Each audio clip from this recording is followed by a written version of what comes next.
जय श्रीमन नारायण दोस्तों, आपका एक बार फिर से स्वागत है। तो चलिए वीडियो शुरू करते हैं।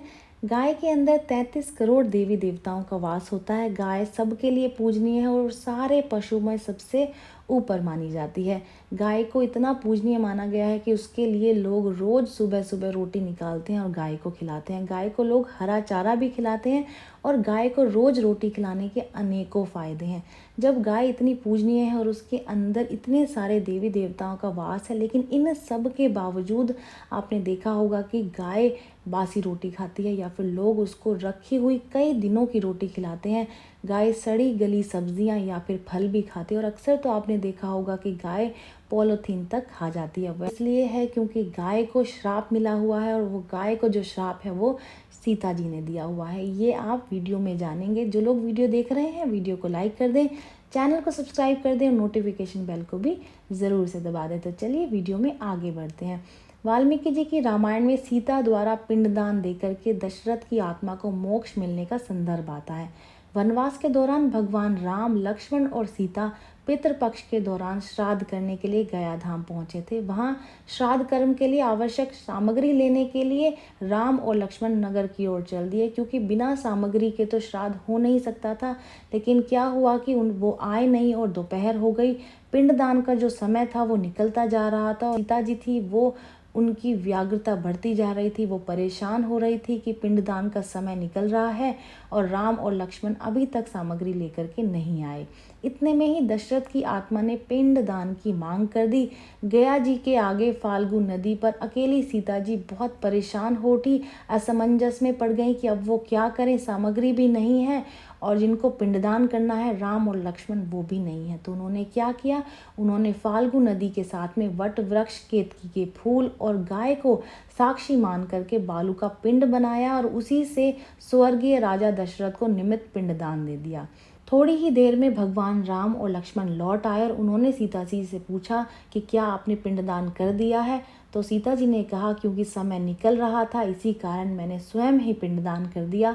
तो उन्होंने कहा कि बिना सामग्री के पिंडदान कैसे हो सकता है। इसीलिए राम ने सीता से प्रमाण मांगा कि जब कोई सामग्री ही नहीं थी तो तुमने पिंडदान कैसे कर दिया। तो तब सीता जी ने कहा कि ये फाल्गु नदी का जो रेत है, केतकी के फूल, गाय और वट वृक्ष मेरे द्वारा किए गए श्राद्ध कर्म की गवाही दे सकते हैं। इसलिए फाल्गु नदी, गाय और केतकी के फूल तीनों इस बात से मुकर गए कि सीता जी ने कोई भी श्राद्ध कर्म किया है। सिर्फ वट वृक्ष ही ऐसा था जिसने सही बात कही।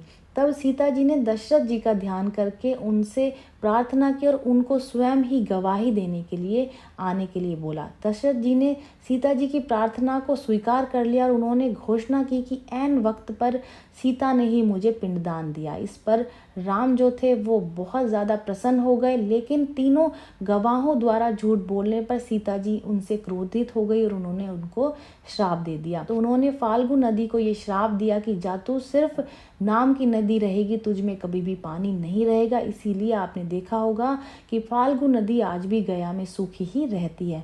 उन्होंने गाय को भी श्राप दिया कि तू पूजनीय होगी, तेरे अंदर 33 करोड़ देवी देवताओं का वास होने के बाद भी तू लोगों का झूठा खाएगी, तुझे लोग बासी रोटी खिलाएंगे। और केतकी के फूल को श्राप दिया कि तू सफ़ेद फूल होने के बावजूद भी तू किसी भी पूजा में तुझे नहीं चढ़ाया जाएगा, तेरा कोई भी पूजा में कोई भी इस्तेमाल नहीं करेगा।